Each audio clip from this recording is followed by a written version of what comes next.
ಕಾರ್ಮಿಕ ಕಲ್ಯಾಣ ಕಾರ್ಯಕ್ರಮಗಳು, geographical equality, ಪ್ರಾದೇಶಿಕ ಅಸಮಾನತೆಯ ನಿವಾರಣೆ, ಗ್ಲೋಬಲ್ ಟ್ರೇಡ್ ಎಕಾನಮಿ ಅಥವಾ ವ್ಯಾಪಾರ ಮತ್ತು ಕೈಗಾರಿಕೆ ವೃದ್ಧಿ. 9.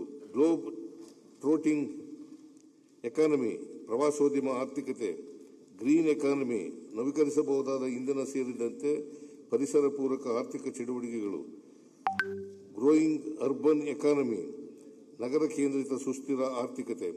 ಈ ಆರ್ಥಿಕ ಪ್ರಮೇಯಗಳನ್ನು ಆಧಾರವಾಗಿಟ್ಟುಕೊಂಡು ನಾವು ನಾಡಿನ ಅಭಿವೃದ್ಧಿ ರಥವನ್ನು ಮುನ್ನಡೆಸುತ್ತಿದ್ದೇವೆ.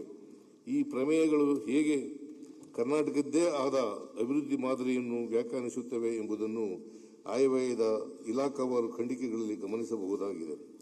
ಕರ್ನಾಟಕದ 45ಕ್ಕೂ ಹೆಚ್ಚಿನ ಉತ್ಪನ್ನಗಳಿಗೆ ಜಿಐ ಮಾನ್ಯತೆಗಳು ದೊರೆತಿವೆ. ಈ ಮಾನ್ಯತೆಗಳು ನಮ್ಮ ಜನರ ಪಾರಂಪರಿಕ ಕ್ರಿಯಾಶೀಲತೆಗೆ ಸಾಕ್ಷಿಯಾಗಿದ್ದು ಹೊಸ ಉದ್ಯೋಗಗಳ ಸೃಜನೆಯಲ್ಲಿ ಪ್ರಮುಖ ಪಾತ್ರ ವಹಿಸುತ್ತಿವೆ.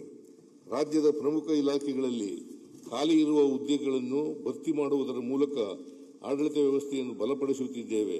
ನಮ್ಮ ಚುನಾವಣಾ ಪ್ರಣಾಳಿಕೆಯಂತೆ ಉದ್ಯೋಗ ಸೃಷ್ಟಿಗೆ ನಾವು ಆದ್ಯತೆ ನೀಡಿದ್ದೇವೆ. ಈ ವರ್ಷ 56,432 ಹುದ್ದೆಗಳನ್ನು ಭರ್ತಿ ಮಾಡುವ ಪ್ರಕ್ರಿಯೆಗೆ ಚಾಲನೆ ನೀಡಿದ್ದೇವೆ. ಉದ್ಯೋಗ ನೇಮಕಾತಿಗಳಲ್ಲಿ ನ್ಯಾಯಾಲಯದ ಪ್ರಕರಣಗಳಿಂದ ಉಂಟಾಗಿದ್ದ ವಿಳಂಬವನ್ನು ಪರಿಗಣಿಸಿ ವಯೋಮಿತಿಯಲ್ಲಿ 1 ಬಾರಿಗೆ 5 ವರ್ಷಗಳ ಸಡಿಲಿಕೆ ನೀಡಿದ್ದೇವೆ.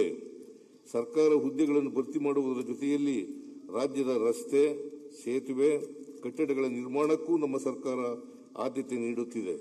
ಇಲಾಖಾವಾರು ನೀಡುವ ಅನುದಾನಗಳನ್ನು ಹೊರತುಪಡಿಸಿ ಕಳೆದ ವರ್ಷ ರಸ್ತೆ ಮತ್ತು ಮೂಲಸೌಕರ್ಯ ಅಭಿವೃದ್ಧಿಗಾಗಿ ಮುಖ್ಯಮಂತ್ರಿ ಮೂಲಸೌಕರ್ಯ ಅಭಿವೃದ್ಧಿ ಕಾರ್ಯಕ್ರಮವನ್ನು ಜಾರಿಗೊಳಿಸಿ 8,600 ಕೋಟಿ ರೂಗಳ ಕಾಮಗಾರಿಗಳನ್ನು ತೆಗೆದುಕೊಳ್ಳಲಾಗಿದೆ.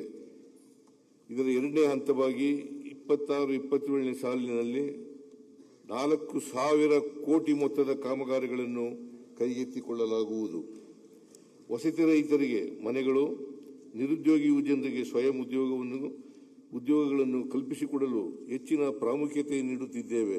ಹವಾಮಾನ ಬದಲಾವಣೆಯಿಂದ ಉಂಟಾಗುತ್ತಿರುವ ತಲ್ಲಣಗಳನ್ನು ನಿಭಾಯಿಸಲು ಸೂಕ್ತ ಕಾರ್ಯತಂತ್ರಗಳನ್ನು ರೂಪಿಸುತ್ತಿದ್ದೇವೆ. ಪ್ರಾದೇಶಿಕ ಅಸಮತೋಲನ ನಿವಾರಣೆಗೆ ಮತ್ತಷ್ಟು ಹೆಚ್ಚಿನ ಆದ್ಯತೆ ನೀಡುತ್ತಿದ್ದೇವೆ. ಪ್ರೊಫೆಸರ್ ಎಂ ಗೋವಿಂದರಾವ್ ಸಮಿತಿಯ ಶಿಫಾರಸುಗಳಿಗೆ ತಾತ್ವಿಕ ಅನುಮೋದನೆ ನೀಡಲಾಗಿದೆ. ರಾಜ್ಯ ನೀತಿ ಮತ್ತು ಯೋಜನಾ ಆಯೋಗ, 5ನೇ ಹಣಕಾಸು ಆಯೋಗ, ಆಡಳಿತ ಸುಧಾರಣಾ ಆಯೋಗಗಳ ಶಿಫಾರಸುಗಳನ್ನು ಪರಿಶೀಲಿಸಿ ಅನುಷ್ಠಾನಗೊಳಿಸಲು ಬದ್ಧರಾಗಿದ್ದೇವೆ. ಕರ್ನಾಟಕ ಮಾಹಿತಿ ಮತ್ತು ಜೈವಿಕ ತಂತ್ರಜ್ಞಾನ, ಸ್ಟಾರ್ಟ್ಅಪ್, ಎಲೆಕ್ಟ್ರಾನಿಕ್ಸ್, ಏರೋಸ್ಪೇಸ್ ಕ್ಷೇತ್ರಗಳಲ್ಲಿನ ಸಾಧನೆಗಳ ಜಾಗತಿಕ ಹೂಡಿಕೆ ಮತ್ತು ಪ್ರತಿಭೆಗಳನ್ನು ಸೆಳೆಯುತ್ತಿವೆ. ಬಿಯಾಂಡ್ ಬೆಂಗಳೂರು ಪರಿಕಲ್ಪನೆಯ ಹೆಚ್ಚಿನ ಬಂಡವಾಳವನ್ನು ಆಕರ್ಷಿಸುತ್ತಿದೆ. ರಾಜ್ಯವು ರೂಪಿಸಿರುವ ಹೊಸ ಕೈಗಾರಿಕಾ ನೀತಿಯಿಂದ ಹಂತ 2, ಹಂತ 3 ನಗರಗಳಲ್ಲಿಯೂ ಅಭಿವೃದ್ಧಿ ಸಾಧ್ಯವಾಗಲಿದೆ. ರಾಜ್ಯದ ಸರ್ವಾಂಗೀಣ ಅಭಿವೃದ್ಧಿಗೆ ನಮ್ಮ ಸರ್ಕಾರವು ಶಕ್ತಿ ಮೀರಿ ಪ್ರಯತ್ನಿಸುತ್ತಿದ್ದರೂ ಕೇಂದ್ರ ಸರ್ಕಾರವು ಒಕ್ಕೂಟ ತತ್ವದ ಸಾಂವಿಧಾನಿಕ ನಿಯಮಗಳನ್ನು ಪಾಲಿಸದೆ ರಾಜ್ಯಕ್ಕೆ ನಿರಂತರ ಅನ್ಯಾಯವೆಸಗುತ್ತಿದೆ. ಕೇಂದ್ರ ಪುರಸ್ಕೃತ ಯೋಜನೆಗಳಲ್ಲಿ ತನ್ನ ಪಾಲಿನ ಕಡಿತ, ಕೇಂದ್ರದ ಯೋಜನೆಗಳಲ್ಲಿ ತಾರತಮ್ಯ, 15ನೇ ಹಣಕಾಸು ಆಯೋಗದ ಶಿಫಾರಸುಗಳಿಂದ ತೆರಿಗೆ ಹಂಚಿಕೆಯಲ್ಲಿನ ಅನ್ಯಾಯ, ಅದೇ ಆಯೋಗವು ಮಾಡಿದ್ದ ವಿಶೇಷ ಶಿಫಾರಸುಗಳನ್ನು ಕೇಂದ್ರ ಸರ್ಕಾರ ಅನುಷ್ಠಾನ ಮಾಡದ ಕಾರಣ ಉಂಟಾದ ಆರ್ಥಿಕ ನಷ್ಟ ಮತ್ತು ಜಿಎಸ್ಟಿ ದರಗಳನ್ನು ತರ್ಕಬದ್ಧಗೊಳಿಸುವ ಅಕಾಲಿಕ ನಿರ್ಧಾರದಿಂದ ರಾಜ್ಯದ ಬೊಕ್ಕಸದ ಮೇಲೆ ಬಿದ್ದ ಹೆಚ್ಚುವರಿ ಹೊರೆ ಮತ್ತು ಒತ್ತಡಗಳನ್ನು ನಿಭಾಯಿಸುವುದು ಸವಾಲಿನ ಕೆಲಸವಾಗಿದೆ. ಮಹಾತ್ಮ ಗಾಂಧಿ ರಾಷ್ಟ್ರೀಯ ಗ್ರಾಮೀಣ ಉದ್ಯೋಗ ಖಾತ್ರಿ ಯೋಜನೆಯನ್ನು ಕೇಂದ್ರ ಸರ್ಕಾರವು ವ್ಯವಸ್ಥಿತವಾಗಿ ದುರ್ಬಲಗೊಳಿಸಿರುವುದರಿಂದ ಜನರ ಉದ್ಯೋಗದ ಹಕ್ಕುಗಳು ಮೊಟಕಾಗಲಿವೆ ಮತ್ತು ರಾಜ್ಯಗಳ ಆರ್ಥಿಕ ಹೊರೆ ಇನ್ನಷ್ಟು ಹೆಚ್ಚಲಿದೆ.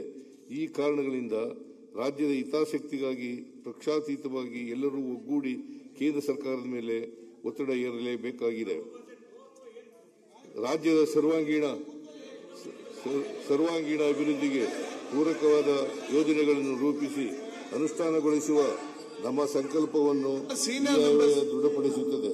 ಕೇಂದ್ರ ಸರ್ಕಾರದ ಅಸಹಕಾರದ ನಡುವೆಯೂ ಆರ್ಥಿಕ ಬೆಳವಣಿಗೆಯೊಂದಿಗೆ ವಿತ್ತೀಯ ಶಿಸ್ತು ಪಾಲಿಸಲು ಸಾಧ್ಯವಾಗಿರುವುದು ನಮ್ಮ ಆಡಳಿತದ ವಿಧಾನದ ಮಾದರಿಯಾಗಿದೆ.